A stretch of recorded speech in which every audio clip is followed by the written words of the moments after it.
A primeira leitura de hoje nos apresenta um episódio muito inusitado. O rei Saul reunindo 3 homens para ir atrás de Davi escondido no deserto, porque Saul pretendia matar Davi. Vamos entender o contexto disso, qual era a motivação, por que Saul queria matar Davi? Saul foi ungido pelo profeta Samuel como o primeiro rei de Israel. Israel queria muito ser uma monarquia única, ter um único rei. Eles olhavam para os povos vizinhos e na cabeça deles os mais prósperos eram aqueles que eram governados por um único rei. Eles sonhavam com um rei Messias, um rei que fosse segundo o coração de Deus, que governasse segundo os desígnios de Deus. Isso era muito difícil, porque eles eram 12 tribos, cada tribo tinha a sua unidade assim, de governo, de administração. E essas 12 tribos, elas tinham uma espécie de subdivisão, assim, 10 tribos ficavam ao norte, uma região chamada Israel, e 2 ao sul, numa região chamada Judá. Quando eles tentavam escolher um rei que fosse rei de todas as tribos, a turma do norte perguntava assim: é do norte? Se a resposta fosse sim, bom, então a gente aceita, mas aí a turma do sul ia dizer: não, a gente não aceita, não é do sul. Então essa espécie de, guardadas as devidas proporções, bairrismo, né, sempre dificultou, criou a impossibilidade de surgir um rei que pudesse governar, que fosse aceito, que fosse acolhido e reconhecido como rei pelas 12 tribos. Até que o Senhor enviou o profeta Samuel para ungir Saul como rei de Israel. E Saul teve essa autoridade de ser ungido como rei e uma certa aceitação. Saul foi um rei, o primeiro rei, mas Saul tinha uma dificuldade, era muito nervoso, em alguns momentos intempestivo, impetuoso, e diz a Sagrada Escritura que Saul precisava, às vezes, de alguém que viesse cantar salmos, tocar os salmos para acalmar Saul, né? Esse alguém era Davi, que logo ficou muito próximo, se tornou uma espécie de conselheiro, aquela pessoa que ao lado dizia: calma, calma, vamos ter. O povo, em alguns momentos, até recorria primeiro a Davi, com aquele receio de qual é a lua que ele vai estar hoje, né? Dada essa característica aí de oscilação de temperamento, de comportamento. Além disso, tem uma questão que eu acho que acabou sendo definitiva assim, para explicar o fato de que o mesmo profeta Samuel foi enviado por Deus à casa de Jessé, que era o pai de Davi, porque o sucessor de Saul não seria, segundo a vontade de Deus, um filho, Jonatas, de Saul, mas seria uma outra pessoa.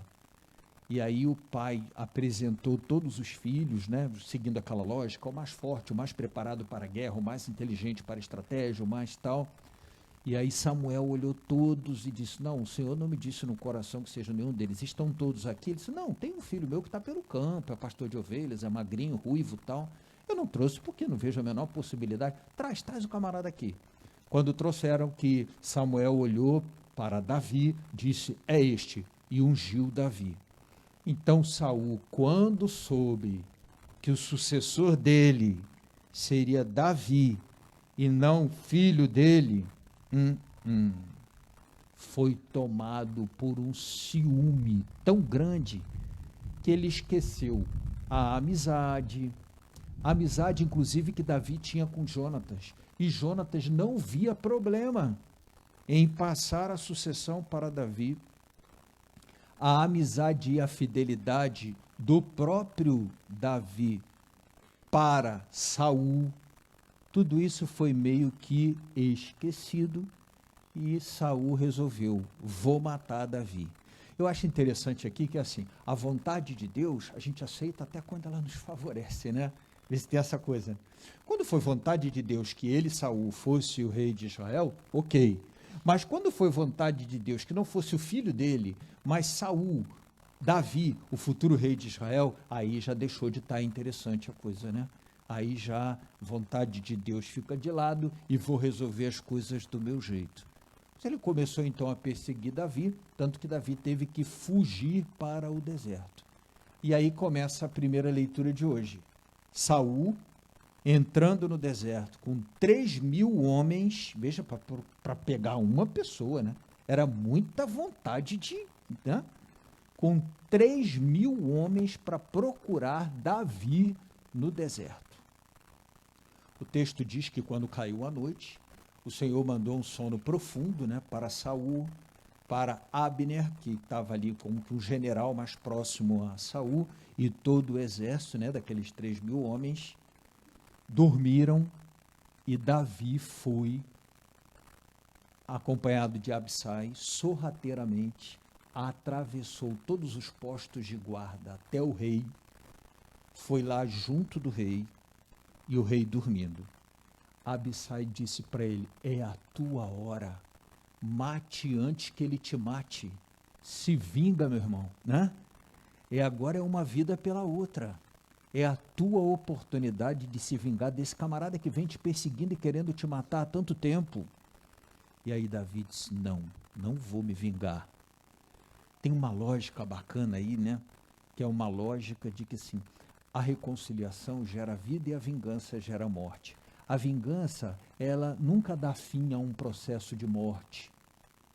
O contrário da vingança, que é o perdão, a reconciliação, ela estanca esse processo. Davi não quis se vingar, mas para deixar claro para Saul que ele teve ali, que ele teve a oportunidade de matá-lo e não o fez, ele pegou a lança de Saul e pegou a bilha. A bilha é um pessoal em acampamento, no deserto, é uma espécie de saquinho feito de couro, que tem uma tampinha para guardar água, para levar água pelo deserto. Então pegou a bilha, que era uma coisa muito pessoal, porque você bota a boca ali, né? A bilha de Saul, que só podia ser de Saul, e pegou a lança e foi embora, sem que ninguém percebesse. Continua o texto da primeira leitura de hoje, dizendo que no dia seguinte, Davi se colocou num lugar seguro no alto do monte, bem distante, né, a ponto de poder correr, e gritou e avisou a Saul: tive a oportunidade de te matar e não matei, porque na verdade eu não quero nada do que seja seu. Nunca ambicionei o seu lugar. Não quero a sua vida. Não entendo que você precise morrer para que eu exista, para que eu vá adiante, para que eu viva a minha vida. Eu não quero isso. Sou seu amigo, sou amigo do seu filho. Não quero. Renuncie a essa história. Vamos terminar tudo por aqui e acabou. As tantas vezes que você desejou me matar, vamos esquecer isso, mas vamos dar continuidade. Não é que Saul tenha assim ficado voltado totalmente às boas com Davi, mas Saul decidiu, dada a vergonha diante do exército e naturalmente dali diante de todo o povo, Saul decidiu: não vou mais matar Davi. Então houve um acordo de paz pela atitude de Davi. Eu fico, por exemplo, a pensar que se Davi tivesse matado Saul, talvez Jonatas deixasse de ser amigo de Davi. Talvez ele pensasse: agora eu vou vingar o meu pai. Talvez aquela... E aí a coisa ia adiante, não ia terminar nunca. Os projetos de vingança nunca terminam. Enquanto a gente decide se vingar, a lógica da morte, né, o ciclo de morte, nunca termina. Eu lembro de há muitos anos atrás, eu posso estar enganado, eu vi um filme brasileiro, que contava essas histórias de vingança entre duas famílias no Nordeste. Vinganças que demoravam assim 5 anos, 10 anos, 20 anos, mas acabavam acontecendo. Por exemplo, alguém da família X matou um homem adulto da família Y que tinha um filho pequeno. Esse filho cresce, depois chega aos 20 e poucos anos e vai lá matar aquele camarada que há 20 anos atrás, tal, pum, morreu. Aí o filho daquele camarada, tal, vem ao encontro de alguém da família aqui. Eu estou lembrando o nome do filme, mas estou com medo de confundir, mas acho que é Lavoura Arcaica o nome do filme, salvo engano meu.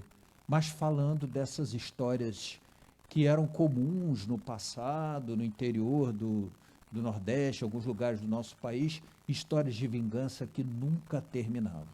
A lógica é, a vingança, ela gera morte, a reconciliação gera vida. Veja quando a gente se vinga. O vingativo, aquele que se vinga, às vezes tem curto prazo aquela sensação, ai, tirei um peso, alívio, mas longo prazo começa de novo aquela história, por que eu fiz isso? Para que eu fiz isso? Precisava fazer isso? E o vingativo gerou uma lógica de morte dentro dele que se chama culpa. No ato de se vingar, ele também gerou no vingado um sentimento ruim, que é o desejo de vingança. E aí isso nunca acaba. A reconciliação, ela não permite o nascimento da culpa, filhote da vingança, e nem gera do lado de lá também nenhum tipo de sentimento de morte, porque no lugar da vingança foi oferecida a reconciliação. O refrão do Salmo de hoje diz que Deus é bom e compassivo. No meio do texto, acho que na terceira estrofe, diz que ele não nos trata segundo nossas culpas. Ou seja, se Deus fosse vingativo, anotar no caderninho, fez isso, tá, assim, papá, a gente estaria frito, né? Nós não estaríamos aqui se ele fosse vingativo, se ele fosse nos tratar na proporção dos nossos vacilos, das nossas culpas, nós estaríamos numa situação muito difícil. Mas não é assim que ele age conosco. E finalmente no Evangelho Jesus sugere, se Deus usa contigo uma medida muito generosa, por que não usar com os outros essa mesma medida generosa, né? O finalzinho do Evangelho diz assim, vós sereis medidos com a mesma medida com que medirdes. Olha que coisa interessante, né? A maneira como eu costumo medir as pessoas, se eu ofereço reconciliação, é o que vai ser oferecido para mim. Jesus, inclusive, questiona, olha, se você ama só quem te ama, grande coisa. Se você empresta a quem sempre te empresta e você sabe, né? Se você só... Enfim, se a coisa funciona sob a lógica do tomar lá, dá cá, virtude nenhuma. A virtude está naquela coisa, talvez eu tivesse razão em me vingar, talvez eu devesse me vingar, talvez aquela pessoa merecesse a minha vingança, mas eu vou escolher não fazê-lo, porque é assim que Deus age conosco. Talvez a gente merecesse uma pregadinha na cabeça, talvez a gente merecesse uma palmadinha no bumbum, talvez a gente merecesse algum tipo de corretivo, e no lugar, ele em geral oferece para a gente recomeço. É o pai do filho pródigo, né? Mata num abraço todo o mal que foi feito e vamos começar uma história nova. Eu desejo a todos que essa semana seja para a gente uma semana que a gente tenha a oportunidade de celebrar interiormente dentro da gente e também exteriormente com pessoas, com amigos, com conhecidos, muitas reconciliações. Vamos ficar de pé?